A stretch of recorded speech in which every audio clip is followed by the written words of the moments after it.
grabar, ya está. Bueno, entonces, el metaanálisis, recordar que tenemos primero que conocer el resultado, la variable de desenlace. ¿Qué quiere decir esto? La variable que estamos buscando la respuesta. Ejemplo, mortalidad de COVID. Porcentaje de mortalidad de COVID en hombres. Un poquito, por ejemplo, lo que comentaba Daniel, ¿no? Entonces tenemos que buscar porcentajes en todos los estudios publicados de mortalidad y que tengan el dato de hombres y mujeres. Y luego a lo mejor habrá otras variables, diabetes, hipertensión, lo que quieran, pero esas son las variables secundarias. Entonces, vamos a utilizar como términos de búsqueda, como palabra MESH, hombre, COVID, muerte, por ejemplo. Y vamos a decir en qué bibliotecas vamos a buscar. Por ejemplo, ahí ponemos PubMed, pero aparte de PubMed, hay publicaciones en Cielo. Hay publicaciones a lo mejor de tesis, y, bueno, tesis no por el tema, ¿no? Porque pues, obviamente es muy nuevo.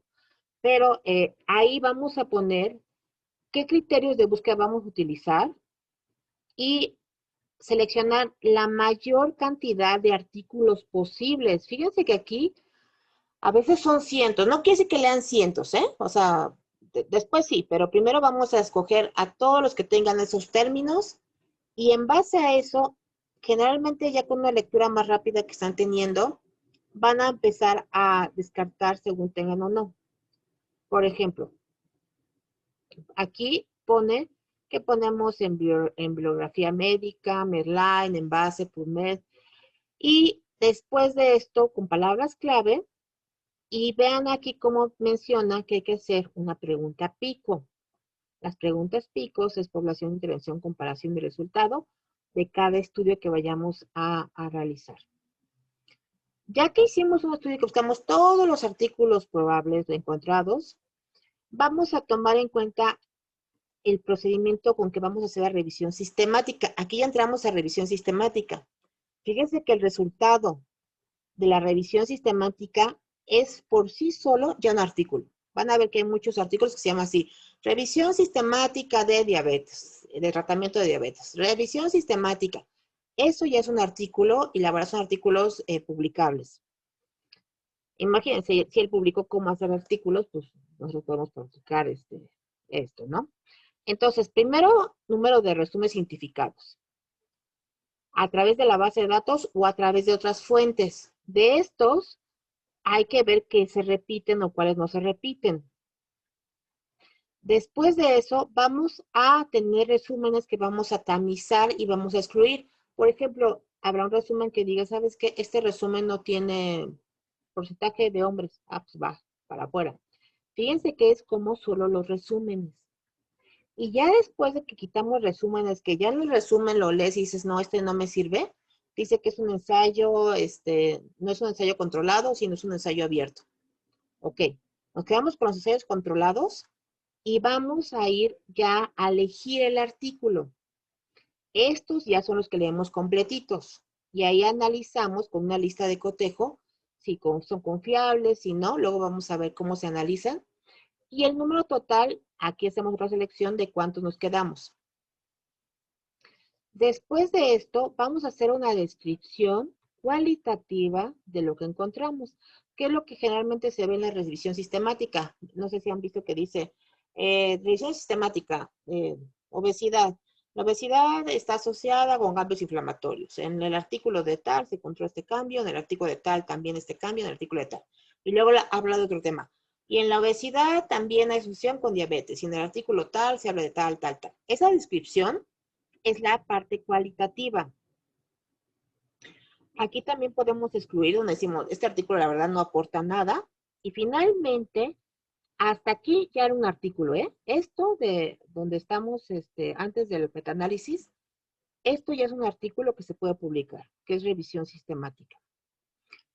Cuando ya tenemos esta sección, ya con esos vamos a hacer los metaanálisis.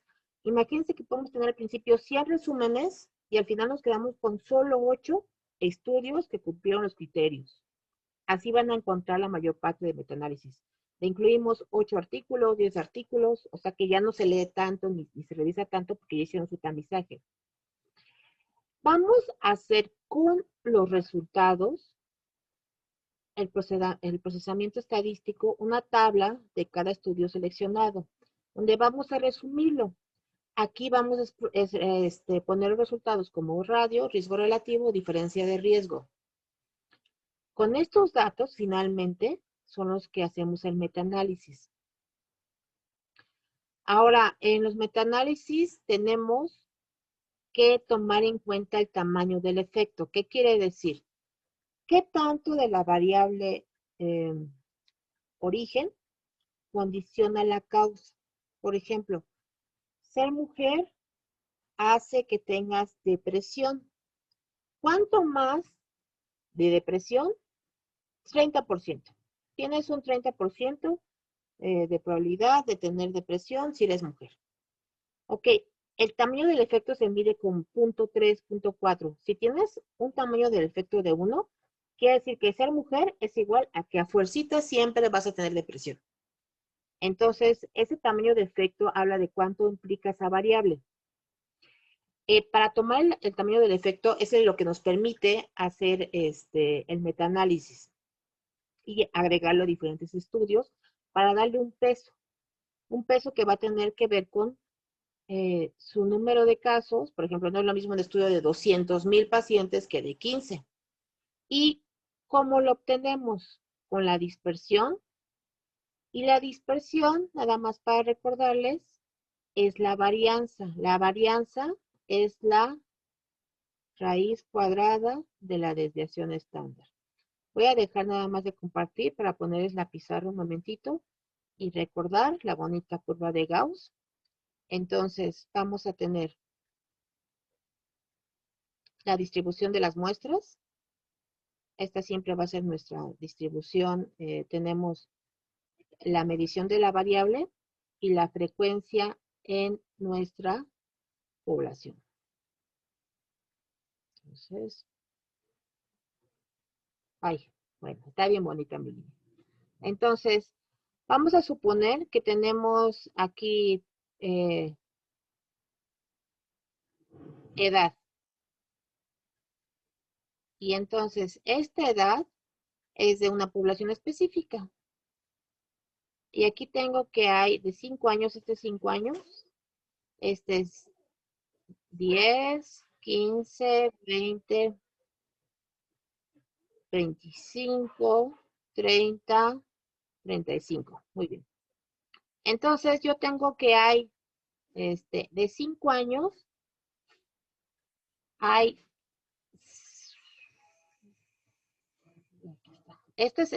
aquí está al revés, una disculpa. Vamos a borrar, porque la variable de estudio, la variable de dispersión, va abajo.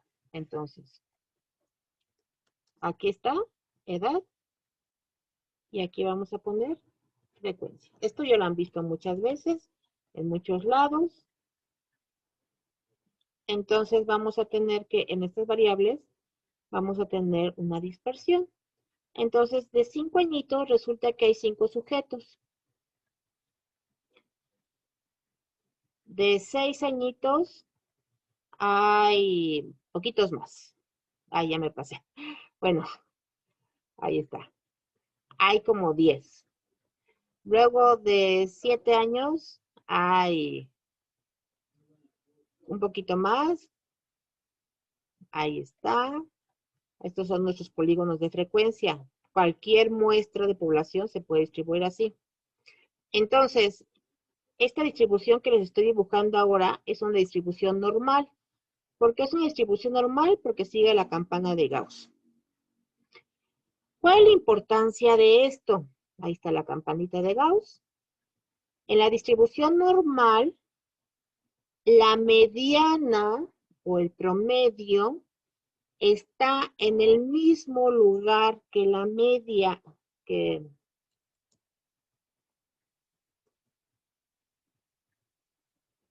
la media o promedio está igual en el mismo lugar que la mediana, recordando que la mediana es donde a la mitad el rango que estamos estudiando sería la mitad. Aquí en este ejemplo serían de 5 a 10 años y entonces esta sería 7.5. Y la desviación estándar, en 2 desviaciones estándar se cubre la mayor parte de la distribución de la muestra. Una desviación estándar se calcula con respecto a cada sujeto cuánto se separa del promedio, ¿sí? Entonces hacemos un cálculo de, este sujeto se separó poquito, este se separó mucho, y se obtiene un promedio. Entonces, lo voy a inventar, obviamente aquí no lo tenemos, pero porque hay que hacer la cuenta y hay que tener la suma de todo. Vamos a decir que el promedio es 7.5 y la desviación estándar es 2.5. Eso quiere decir que con 2 desviaciones estándar cubro al 95% de la población. Nada más para recordar, la desviación, esta sería más o menos una desviación estándar y esta sería otra desviación estándar. Y las colitas, por así llamarlo, esta es una y esta es otra. Cuando el análisis estadístico, ¿se acuerdan que dice, qué quiere hacer? ¿Análisis de una o de dos colas? Se refiere a estas colitas. Si nada más tomas uno, el valor para obtener significancia es más alto. Cada una de estas colitas corresponde al porcentaje de 2.5, ¿sí? Y eso es igual a 5% de la población está fuera de la norma. Y, y para comparar estudios, tienes que partir del hecho de que todos tengan distribución normal.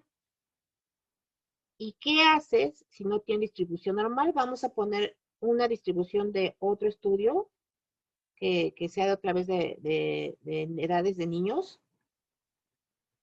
Y imagínense que lo voy a poner así. Este tenía que ser niños.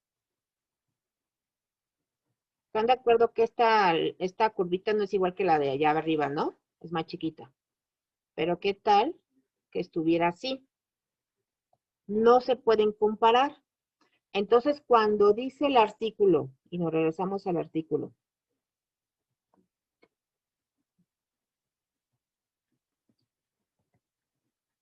nada más para que lo vean. Cuando dice el artículo, esta precisión es estimada de acuerdo a la amplitud de la dispersión, a la cual se le llama varianza. Esa dispersión es en esa curva y la variancia se obtiene al realizarle raíz cuadrada a la desviación estándar. Esa es la varianza. Obviamente, si tenemos una curva que está más aplanadita, su desviación estándar es mucho más grande. Por eso necesitamos tomar la varianza para comparar. Tienen que tener una varianza similar para comparar curvas, ¿sí?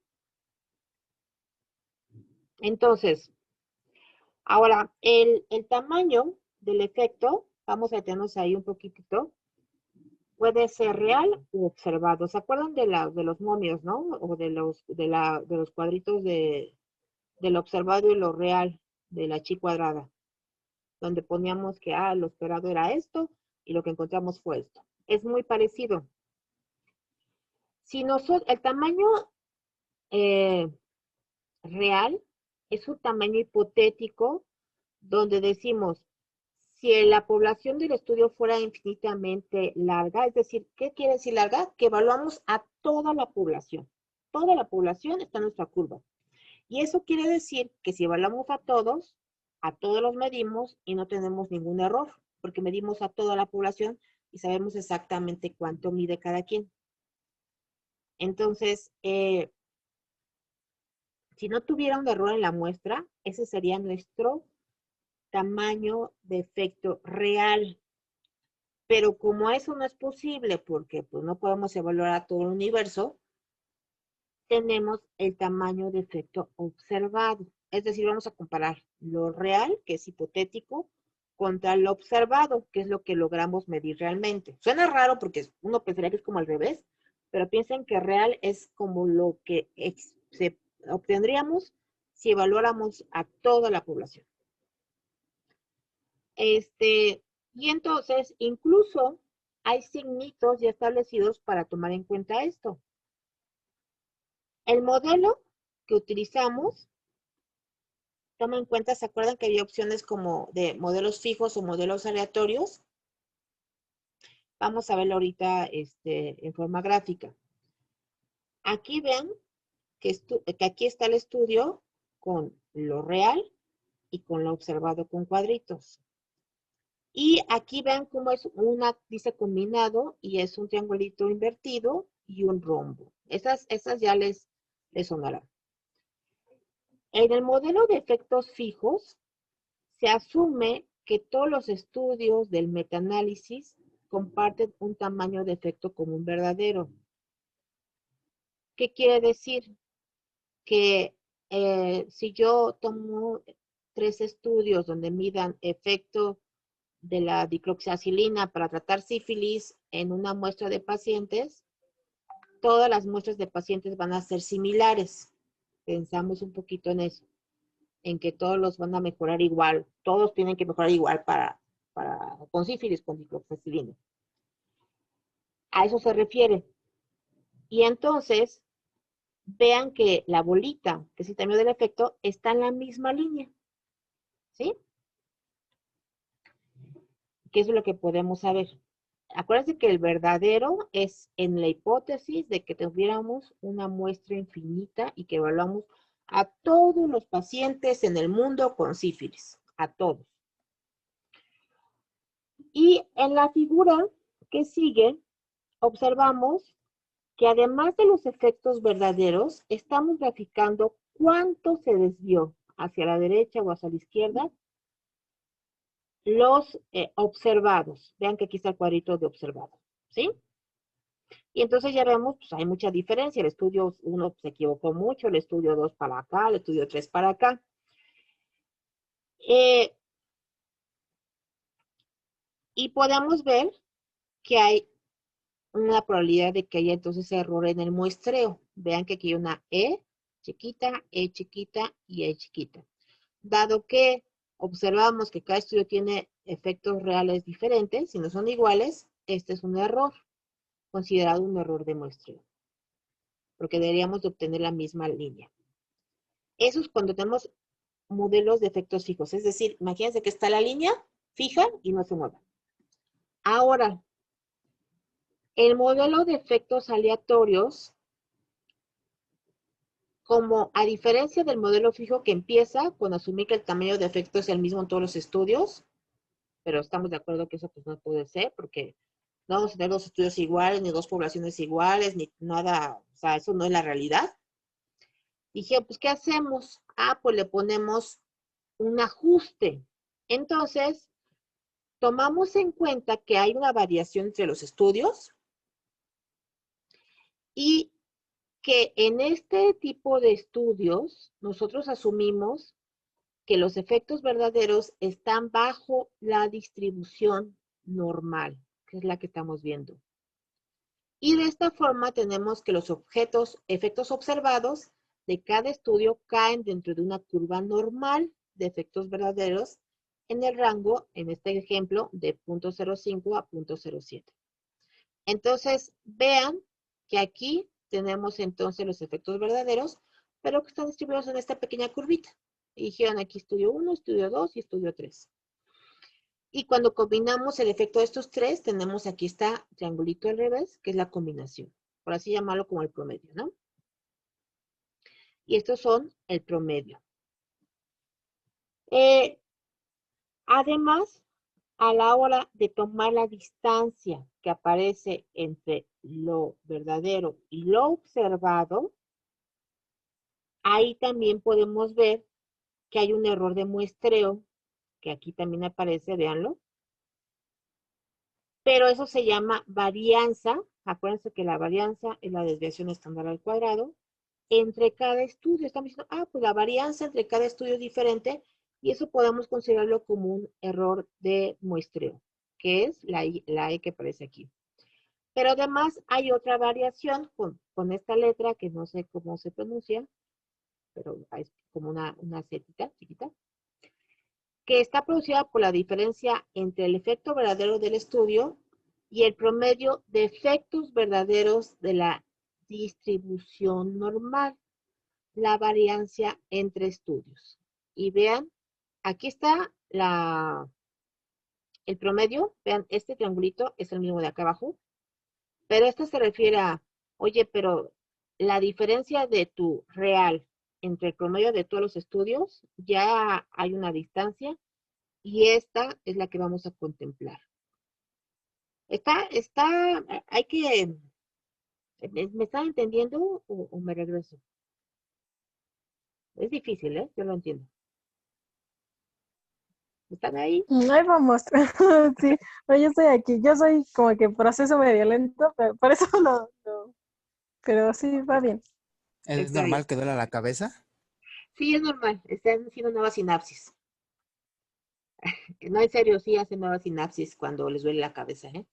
Que dicen, esto es demasiado para mi cabeza. Sí. Se Vamos le añade como otra variable al error que ya vio. O sea, es el error más otra variación que haya habido en el estudio. O sea, es como una sobre otra, como sumativo. exacto, son dos. Una que es entre los estudios y otra, la variable, eh, la variable real contra la diferencia del promedio. Vamos a ponerlo en números. Imagínense que este estudio 1, estudio 2, estudio 3, le vamos a poner numerito. El estudio real me dice que van a ser 50 artículos revisados. Aquí está Grecia con 50, aquí está Lucía con 60 y aquí está Hannah con 30. ¿Sale?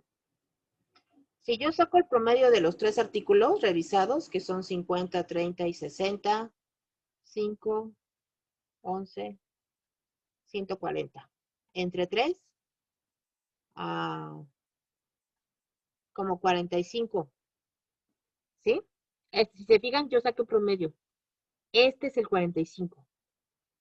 Y entonces yo te digo, oye, de lo real, de lo que yo espero que ocurra al final, todavía no lo he observado, no lo que medí realmente, sino lo que yo supongo si midiera toda la población, ella se separa de este 45, ella tiene 15 más, pero ella tiene 5 menos, pero ella tiene 20 menos.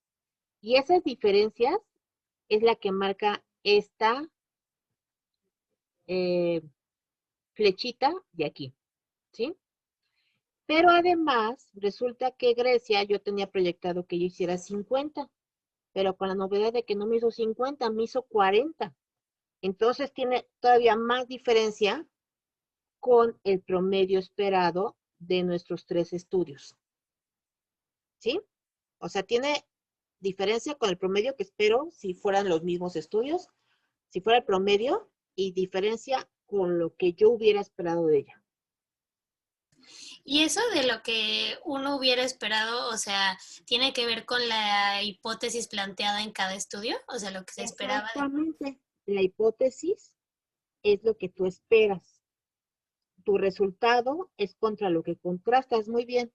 Justamente es eso.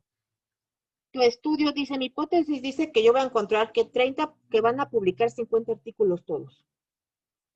Y mi hipótesis dice que eso es el número que voy a encontrar. Pero yo ya cuando observo el fenómeno, cuando lo mido, resulta que son 30. Si piensan que observado es cuando ya mido el fenómeno y real, específicamente en este artículo, es mi hipótesis.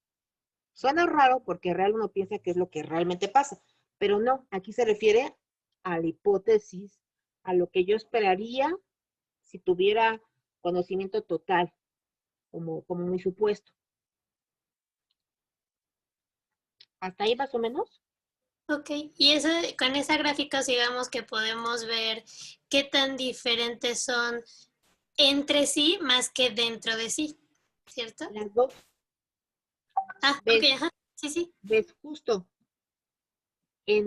aquí tienes, fíjate que tienes este error. Este es dentro de sí, el estudio, qué tanto Ujú. error tiene, como lo esperado. Y además, entre todos los estudios que estás revisando, es este. Ok. ¿Sí? Y lo dijiste muy bien, justo es eso.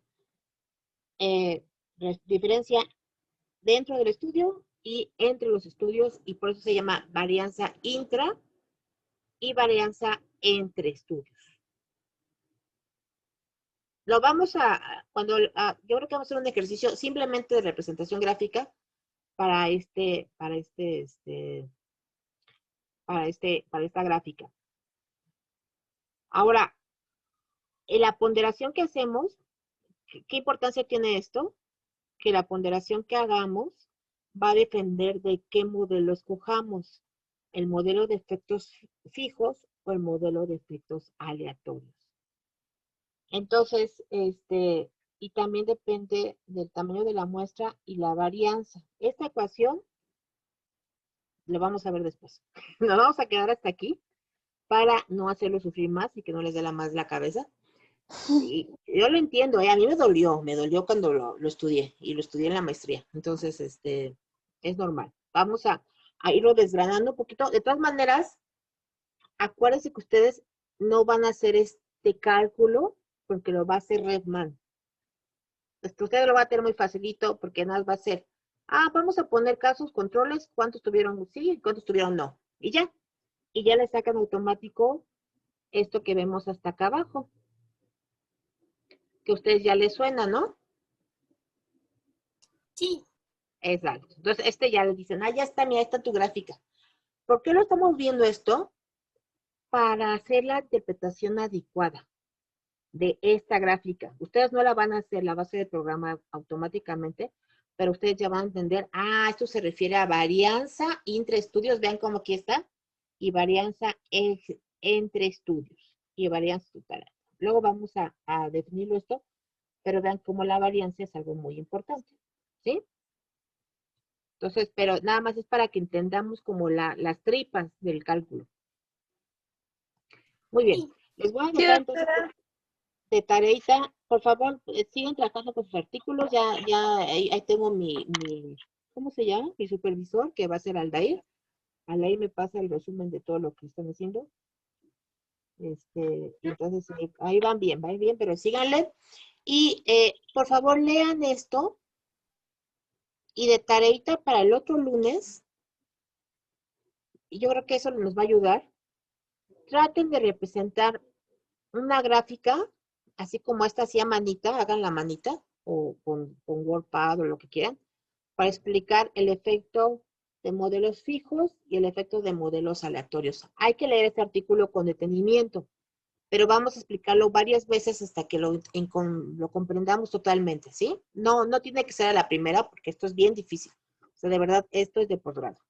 Entonces, esto vamos a ir desgranándolo poquito a poquito, lo vamos a repetir varias veces porque sí es un tema bastante complejo, que si le dicen a sus maestros, habrá algunos que no sepan cómo funciona esto. ¿Sale? Sí. Sí, Sí. oiga, doctora, Bueno, ¿y sería conveniente que Hanna y yo empecemos a hacer nuestros artículos sobre salud mental? Bueno, ya que sí, veamos. justo, qué bueno, porque quería por ejemplo, si Grecia ya también está trabajando con bioética, que se vayan por esa línea, pensando en que no hagamos doble trabajo, sino los mismos artículos que ya están resumiendo, Ya. los usemos para la revisión sistemática y luego para el metaanálisis. Ok, entonces Para, yo creo que sí sería bueno que este miércoles ya nos reuniéramos. Entonces le avisamos más o menos a qué hora. No importa si es algo tarde. no, pues ya ves cómo estamos aquí sufriendo. No, es cierto. Yo también quiero llorar a veces, no nada más ustedes. Pero no, hay que estar motivados. Otra taza de café, doctora. Ya, Bien. otra. Ya llegué al café frappé que tiene más efecto de cafeína. Entonces, Perfecto. sí, no importa. Lo vemos aunque sea tardecito. Sí, doctora. Perfecto. Ok, Muy bien. doctora. Gracias. Pues descansen, perdón que me extendí, pero es que como estuvimos hablando de cosas administrativas, pues ya, se me fue unos Hombre, minutitos. doctora, muchísimas gracias. Muchas Descansen, gracias, doctora. Descanse, bye, doctora. Igualmente. Bonita noche a todos. Adiós. adiós. Igual, bye.